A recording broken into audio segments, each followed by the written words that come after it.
The contemptible Malthus, shameless sycophant of the ruling classes. Karl Marx. A sham philanthropy which produced the Malthusian population theory was the crudest, most barbarous theory that ever existed.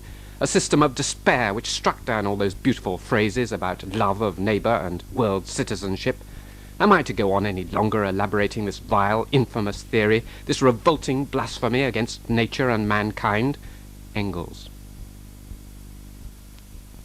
The Mountebank Parson. Cobbett. All that I know is that a more simple-minded, virtuous man, full of domestic affections than Mr. Malthus, could not be found in all England, and that the desire of his heart and the aim of his work were that domestic virtue and happiness should be placed within the reach of all, as nature intended them to be. Harriet Martineau. If only Malthus had been the stem from which 19th century economics had proceeded, what a much wiser and richer place the world would be today. Keynes. Thomas Robert Malthus was born on February the 13th, 1766. He was educated at home, where he was influenced by his father's friends, David Hume and Jean-Jacques Rousseau. In 1788 he graduated from Jesus College, Cambridge, with first-class honours in mathematics. In the same year he took holy orders and became a curate. He returned to Cambridge in 1793 as a fellow of his college, but had to renounce this when he married 9 years later. Malthus is best remembered for his first essay on population, written in 1798. Here he expounded his theory, which was later elaborated in a second essay, after several tours around the continent. He became Professor of History and Political Economy at the East India College, Haileybury.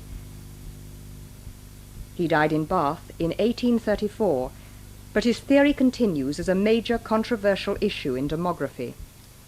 The first essay on population was a reaction against his father's friends and the utopian writers of revolutionary France, such as Godwin and Condorcet.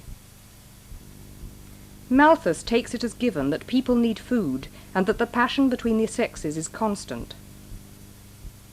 His first main point is that population has the capacity, when unchecked, to increase in a geometric progression. It has the potential to double every 25 years. In contrast to this, resources can only increase arithmetically. The disproportion between these two ratios results in insufficient food to feed the population. However, populations survive because of the operation of various checks. He distinguishes two. Positive checks are war, famine, and disease, which shorten the natural duration of human life.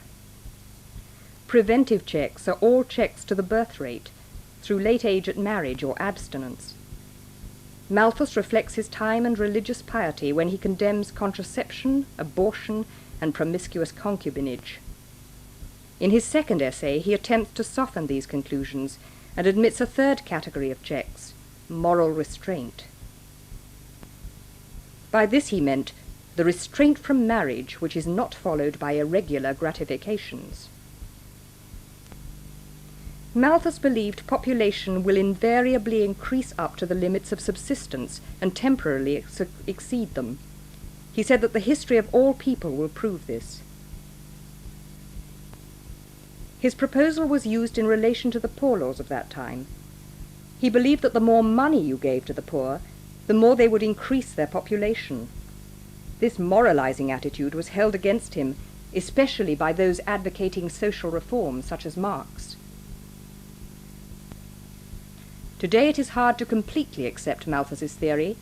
Science has enabled subsistence to increase dramatically, and effective methods of contraception, which Malthus denigrated, are now considered essential. We asked Geoffrey Hawthorne, lecturer in social and political science at Cambridge, what he thought of this issue. Why do you think Malthus has continued to be so controversial? Well, I think because he addresses a question which is clearly an important question and has become an even more important question in poor countries since the Second World War, the question of the relationship between population and resources. He addresses it in a very direct way and gives a very clear and direct answer to it, at least in the first essay, that there simply is a race between the numbers of people and the food available to feed those people, a race in which population is always ahead. The fears raised by the issue of population growth in poor countries, of which the Malthusian approach is but one expression, have increasingly preoccupied people and their governments. India is a typical case. The population rose from 250 million in 1911 to 450 million by the 1960s. Some experts predict nearly 1 billion by the end of the century.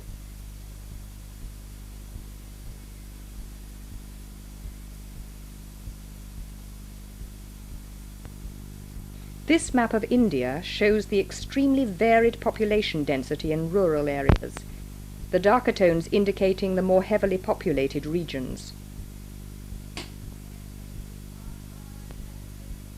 The usual image of India's problems is of her urban slums.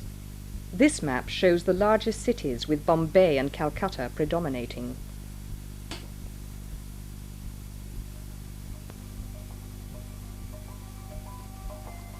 However, the majority of India's inhabitants live in rural villages.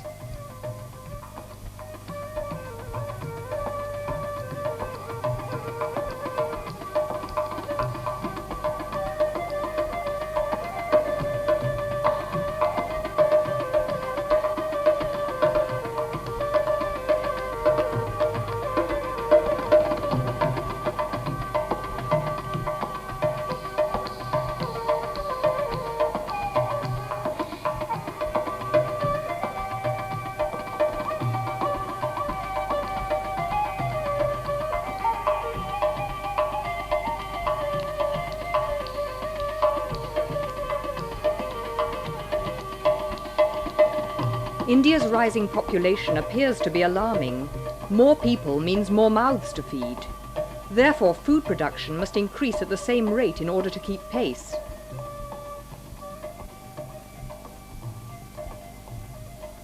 How applicable is this Malthusian view of the problem? Well, in principle, Malthus's theory is applicable in India, as it's applicable in principle to any poor society, most of whose economic production is in agriculture, with a large population. Prima facie, one can take the theory to the situation and ask whether the increase in the rate of production of food is ahead of or behind the rate of increase in the population. If one does that to India, one finds, in general, over the period since independence, that the rate of increase in the production of food across the country, taken in the long run, is always slightly ahead of the rate of increase in the population. One looks more closely at the Indian situation, both since independence and in the years before, one finds that the situation is indeed much more complicated.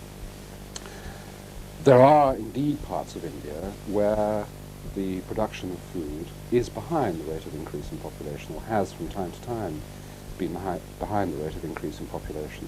So that if one were to take those areas and separate them from the rest of the country, then it looks as though they're in a Malthusian trap.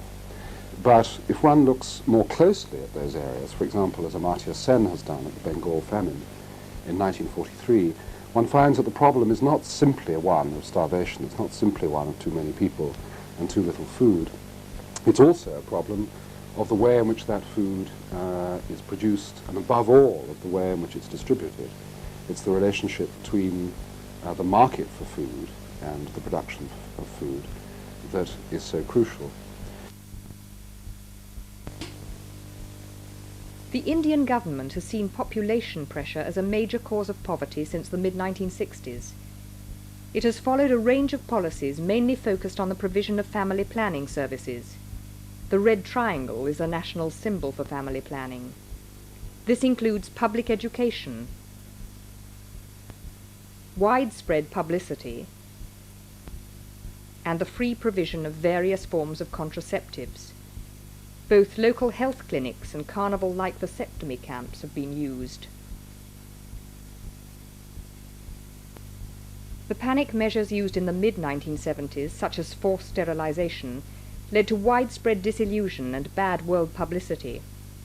Despite huge investments of resources, by the late 1970s, the family planning campaign was seen largely to have failed. Opinions vary as to the reason for this.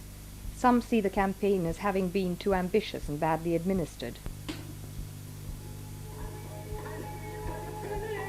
Others believe that people decide to have large families for rational reasons. These include family labour, risk insurance, and security in old age. Early age at marriage is a major contributory factor in a large population.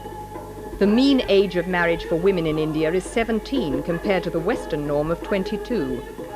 This allows each woman an extra 5 years in which to reproduce. Also important is decreased mortality due to improved health, nutrition, and sanitation. The average lifespan has increased from 40 to 55 since the last war. People also desire children for prestige and ritual purposes, such as the Hindu custom of the son performing the last funerary rites. How important do you think cultural factors are in motivating people to have large families? The first point perhaps to make is that when one identifies the culture of an Indian village, for example, what one is identifying, and it's a point now made often by anthropologists of India, what one is identifying is the culture of a group at the top of the hierarchy. The extent to which that culture is taken seriously, in the sense that it actually provides a set of precepts for behavior, a set of precepts which might override material interest by those further down the hierarchy, I very much doubt. In Africa, however, not everyone agrees with this opinion. opinion. Keith Hart, lecturer in social anthropology at Cambridge. Mortality rates. The interesting question is why people should stick to very high birth rates when their mortality rates have been drastically improved. And I think there are many possible explanations for that, but I would include very seriously among them cultural influences. So that, for example, in Africa, the organization of families according to descent and marriage criteria places a very high premium on the reproductive expansion of the social group through its kinship institutions. And I think, having relied on these institutions for millennia, it'll take more than a few decades of marginally improved death rates for people to change their birth practices. The issue of population and resources, as raised by Malthus, is clearly still of vital importance in the world today. However, there are many factors which now affect this relationship. Social and economic change is rapidly transforming third world societies. Education is now widespread among the previously remote hill tribes of India. Western culture has affected their values. People migrate to the rapidly growing urban centres where life may be radically different. Is the root of third world poverty due to high population or economic and political systems? I think one of the reasons why Malthusian preoccupations for today's third world are inappropriate is that when the West made its escape from the Malthusian constraints in the 19th century, it had large amounts of territory to occupy, which it did in places like Siberia and Australia and Canada and so forth, largely at the expense of small and weak Aboriginal populations.